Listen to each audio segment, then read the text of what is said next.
This is Enaa with you in the fight back in occupied Boston, September 30th, 2011. And if you just look at the crowd surrounding me, there are hundreds of people here coming for diverse and varied reasons in protests against corporations, greed, and the basic capitalist structure. And all of them want to do something. They're tired of the way the system is set up, and they want some real, definite change. And we're going to listen to some of their voices here today. Yeah, I'll do it up. All right. I'm here. This is occupied Boston. Yeah. Why? I'm here because of the travesty that's going on right now in the economy. You know, 2/3 of Fortune 500 companies didn't pay their taxes last year. You know, and my brother, who works for minimum wage, you know, is getting his pay docked because he didn't file for taxes. Wow. And you know, like, why the fuck should he have to pay his taxes when all these motherfuckers up on Wall Street aren't doing shit? You know, they're getting away with paying nothing. Last year, GE made $14 billion in profits, and they got $3 billion back in tax rebates. That's why the fuck I'm here. You know, because they're getting all the fucking money and we have to fight over the fucking scraps. So what do you think this protest is going to accomplish? I mean, right now it's just awareness, you know, it's getting the message out there, you know, it's only been 2 weeks, you know, and we're finally starting to get media coverage, you know. I think it's just got to build, you know. Have you been following Occupy Wall Street? Or yeah, I've been following every day, yeah. I actually didn't find out about it until like after it started, but a lot of people didn't. Yeah, I caught on to it online. One of my friends went down to Lower Manhattan last weekend. And, have you been following any events, say, in Greece or the Arab world over the past year? I heard that in Greece, like some students took over what was it? They took over like a news broadcast, like a station, like in the middle of a broadcast. I haven't heard too much else, but I know that they're organizing in Europe and like. Do you think this basic system can be reformed, or do we need a new one or something better? Currently, I think we need something better. I mean, to be honest, I think we should kind of explore maybe some socialist policies. I mean, you know, we already have some in place. You know, Social Security. That's a socialist idea. You know, maybe we need to look more into that. And just, I mean, what it boils down to for me is accountability. Like, these corporations need to be held accountable for like the lack of taxes that they're paying. You know, like they're being able to hoard all this fucking money, and like, you know, we've got record unemployment. People are being foreclosed. Like, and people are being kicked out of their houses in record numbers in this city too. You know, like, I'm sure you probably already heard about the other rally that happened. Right. You know, something needs to be done, dude, or else there's gonna be fucking riots in the streets, just like there was in Egypt and fucking Greece, Tunisia. Yeah. So many fucking countries, dude. But, if you guys got anything else to say, wake up. Wake up. If you're a student and you have student loans that you're gonna have to pay back, like, this has to do with you. This has to do with your future. You know, like it's not something that's going to go away. It's only going to get worse in the next couple months unless they fucking do something about it, and we need to wake them up. Do you think a revolution would be needed? I hate to say it, but I mean, if it gets bad enough, yeah. I mean, if people aren't getting what they want, if people aren't getting their basic needs met, long enough, if it persists, definitely, most definitely. You know? I mean, me personally, like, my parents are doing all right, but I mean, I feel like it's my duty to be here as an American. Like, I need to pull for the people who can't be here right now, that are struggling to find work, struggling to keep themselves like in their homes. Yeah, you know, I mean, food on the table. You know? Thanks, guys. Yeah, I really appreciate you guys talking. No problem. Yeah, thanks for. Why are you here? Why are you at Occupy Boston? Well, to be honest, I'm a high school student. I don't know too much about the specifics of what's been going on, but what I've generally gotten is that they want more control over... Who's they? They being the protesters here. Okay. They want the government to exercise some more control over the companies that lead our nation. And while I don't really know all that much about it, I'm here mostly because I'm young, I can use the internet very well, and I think that I have a lot of potential to get very involved with this as I grow up, and hopefully figure things out a little more. So, that's why I'm here. What do you think this protest is going to accomplish? I don't think that this protest by itself is going to accomplish anything, to be honest. I think that you need an accumulation of protests to eventually put some stress on the system, and that's how you change a system. Okay? You can't break a system that's as powerful as the American government. It's just not possible without some first world nation invading or something like that. But you can change it if you have enough people rallying behind you and enough people willing to raise their voice. Now, do you think this basic system, which I would call capitalism, can be reformed, or do we need something else, something new? Whatever name you may call that, whether communism, anarchism, socialism, etc., etc., etc. Well, I was an anarchist. Fair enough. I don't believe in anarchism anymore because I simply don't trust people that much. I don't trust them as much because, well, this is what happens when you have anarchism in the economy. Capitalism is anarchy of the production. You're correct there. I do think that Adam Smith, the man who wrote The Wealth of Nations, had some very, very good ideas. But I don't think that the human cost of some of his ideas is exactly worth it. I mean, in the long run, what happens in economics tends to improve things, but again, in the long run, we also die. So I'm a bit more focused towards the short run. And I think that ties in here because people are getting their houses foreclosed on, or were getting their houses foreclosed on, and I suppose that's just the market trying to correct itself, but these are people who are living without homes. And that's just not right. You can't not have a home, you know? Yeah, you're right. Now, have you been following events, say, in Wall Street or Egypt or Greece or anywhere overseas in the past, say, year or so? I haven't been following them too actively. My dad's been following them, and I've heard some stuff from him. Most of the stuff that I know about what happened during the economic recession came from him, but that was a little bit farther back than you're talking about. That's fine. But I'm enrolled in an economics class at my high school right now, and I am slowly getting more and more into this sort of stuff. This is actually my first time here. If you don't mind my asking, as an actual educator, without a full-time job, do you think your economics class has actually been giving you the true picture of how the economy works? I can say right now, it has not. And I say this because today, my teacher essentially closed the textbook and gave a period-long lecture. Essentially what she says was, this economics textbook is going to teach you one thing.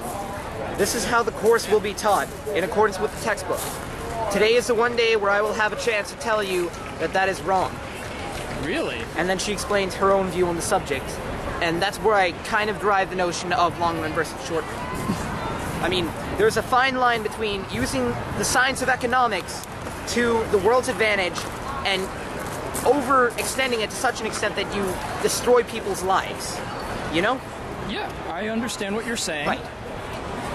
Now, do you have anything else to add? I don't have anything else to add personally. That's fine. Does your friend want to say anything to... Well, I mean, when I first came here, I wasn't really sure what was going on. So mostly it was, Kinda you know, a little confusion. But, you know, being here, interviewing people, I mean, I decided to take my camera out and talk with other people, and, you know, that's really told me a lot about what's going on. So, you know, I'm slowly growing some interest. So I'm guessing there are probably more people like me that just came here because, a lot of people are gathering, and then slowly they're getting into this whole thing. Yeah. Like, I was really in doubt about this. Like, I was thinking, it's probably nothing, but I didn't expect it to be this big. You know, I thought that so myself. A week ago, there was nothing planned. This kind of just sprouted up out of nowhere, really. Spontaneous stuff. The beauty of the internet is that it allows these sorts of things to happen, you know? Yeah. It's partially why I love the universality of information. I'm actually a computer scientist. Been programming for a couple of years, actually getting pretty good at it now. And I've always been a follower of open source, which is essentially about the freedom of information. And, alright, I guess I did have something else to add. It's fine, don't worry about it. We're organized chaos here. Alright, well thank you for talking to me. Discordianism rules. Okay, awesome. March. If you don't want to, you don't have to. I don't care. I'm saying NYPD has filmed me for every march for 8 days on Wall Street, so... All right. This is Occupy Boston. Why are you here? Why are you at Occupy Boston? Because I want to change the world we live in. Okay. Nah, man, because we live in an unjust world and an unjust country. Too many people are rich, too many people are poor and hungry and starving and dying. We have to pay for healthcare and, you know, education and all this other shit. So it needs to be changed. We need to stop reforming the system because we cannot reform. The system cannot be reformed. It has to be destroyed and redone. Now, a lot of the people I've interviewed have said the system. Does the system actually have a name? What do we call the system? Damn it, shall I? The capitalism. Yeah, call it capitalism. Well, I mean, I know. Well, I got the shade right here. I mean, but still, just for the other people who are on the fringes, we just can't come up with these dense political stuff right now. So, what do you think this protest is going to accomplish? In my point of view, this is me speaking. Yeah, not that's the group. fine. Okay. No, because the group, there's no demands, there's no message. This is me speaking. So yeah, and you know, and that capitalist system that's fucking up the world. It's unsustainable. Do you think this protest is going to accomplish anything? Not just this protest, the movement, and it's a national and global movement. So. All right, thank you. Yeah, no, check out. All right. Let's back up just a little bit. Why are you here, buddy? All right, well, my name is Andy Romano. I'm a student. I study history. I'm here to disrupt and, by extension, destroy the capitalist system, which is the root of all our problems. Because, I mean, many people, there are many surface problems, like, you know, they say end the corporatocracy, you know, but corporatocracy, or plutocracy as you may call it, is an inevitability in capitalism. And what we need to do is to replace capitalism and this plutocratic republic with democracy and socialism. All right. Do you think this protest is going to actually lead to that? Yes. Well, I just got here. Like, I literally just got here. Fair enough. If people see that they're I mean, because what troubles me about the 99% is that a lot of them that I talk to don't actually believe that we can be mobilized, that this can happen. There's a lot of doubt. And if you see people going out, you know, if you can see and believe that we can mobilize, then we will mobilize, and it will happen. Two more questions. Have you been following events, say, in Wall Street or Egypt or Greece, say, over the past year? Yeah, as much as I can. I'm a student, so I... Yeah, no, it's all right. And the other question is, you said destroy capitalism, replace it with what? Do you have a name for it, or just...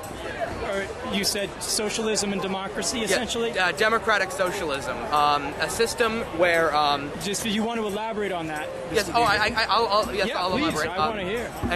A system where instead of having the government, the economy, and the social aspects of a society being run like a capitalist business, like a corporation, and you know, which is how the capitalists would solve the problems or the ills of our society. Instead of that, have it run like a union, very democratically, where the workers have control over their own working environments, and everybody has control over their own living environments democratically, and you can and all people's rights, education, healthcare, housing, a job, and also their own control in that environment democratically. That's there, and that can't be taken away by anybody, because everyone has the same equal say, where no one can be subservient to another person socially, politically, or economically. So that's fine. Thanks for talking to me. Thank you. Channel. I just want to get as much of this as I can. Walk backwards. Have a good time at St. Staples. Do you go anywhere, or you graduate? I graduated last year. Nice. From Salem? From Salem. Oh, nice. I actually went there last year. I was a theater major. But I switched to history. Last year I had Tedeschi. I did a pretty good impression of him. I'm listening. Trying to be the proletariat journalist.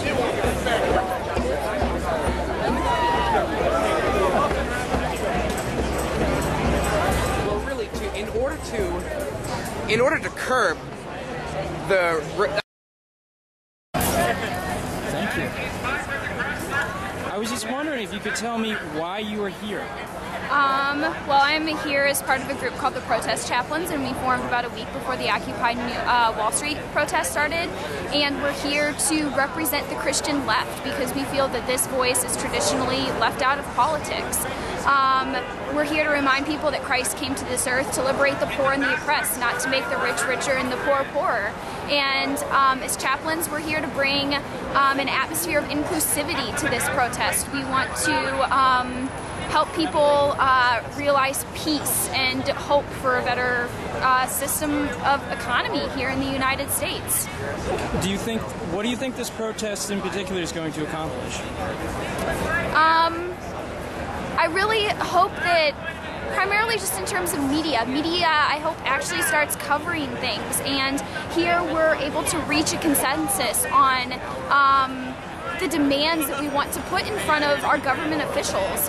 A lot of talking still needs to be done over the next few days, probably the next few weeks, as is still happening in New York City. But ultimately, we need to solidify our message, and we need to use this as a foundation to do that. Have you been following events overseas, say in Egypt, Greece, Tunisia, elsewhere in Europe and the world? Yeah, a lot of people are saying that what we're doing here is fashioned off of what has been happening worldwide. And I'd like to think that here in the U.S. we're also assuming some sense of responsibility when it comes to international justice. Because of the U.S. economic system, we have placed a lot of oppression on the rest of the world. And me personally, and I know a lot of other people here, feel as though it's our duty to respond to the protests that have happened worldwide with protests of our own that call for increased justice through the economy. One last question. Do you think the basic structure or the economy can be reformed? Some people say it's rather utopian, but yes, I do believe that the economy can be reformed. And I'm not here to promote capitalism, to promote socialism, communism. I really don't even think that all these traditional forms of economic systems are necessarily the answer. I think that the focus has to be really taken off the individual as a commodity in a market, and the aim needs to be community and how individuals actually can participate together for the betterment of each other within community. Beautiful. Thank you. Your name? Douglas. Nice to meet you. Nice to meet you. What are you with a certain media outlet? We'll never be divided. All right. So, you were in New York, is that correct? Yeah, I was there the first weekend, and then the second weekend when all the arrests happened. So, could you elaborate on those arrests in any way? I mean, it was a peaceful protest until the cops started inciting violence. You know, I saw no violence from any protester, just from the cops. They brought out the nets, and after that, you know, they started pushing girls over. I saw the pepper spray incident. I never thought I would see that in America. Wow. So why did you go to the Wall Street protests in the first place? You know, I read about it online, and it was just something I felt was too important and just too good of a chance to really express exactly what I believe in. Wow. So why did you come to this protest in particular? Well, I live in Boston, and you know, I was in New York, and I was so inspired by it. I just want to be involved and spread it as much as I possibly could. Yeah. So, what do you think, either the Wall Street protests or the Boston protests, what do you think they're going to accomplish? I really think they're going to make corporations start listening, I hope at least, or at least the politicians to stop listening to corporations. I mean, you know, that's my own personal goal. Personally, I really think that all these problems start with the amount of money that corporations are allowed to put into politics. And really, for me personally, I don't speak for the group, but for my own personal is ending corporate personhood, because they're not people, and affording them the same rights as a person as you or somebody else here. It's really just ridiculous. Wow. Have you been following international events at all in the last several years? Yeah, as much as I can. Yeah. Has anything in particular stood out, like perhaps as relevant for here? Well, I mean, I think the whole Arab Spring really is just amazing. I mean, the comparison is tough to make because, you know, obviously they're two very different cultures. But, you know, I think, I don't know, I think that's what inspired this whole movement, and a mass populist movement taking back control to the majority and not just the people that hold the majority of the wealth. Now, do you think the basic social structure, the economic system, can it be reformed? I hope so. That's why I'm here.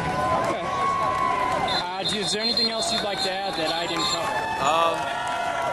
No, I mean, if this is what you believe in, come out and help in any way you can. Even if you can't get here, you know, donate, spread the word, anything. Awesome. Thanks for...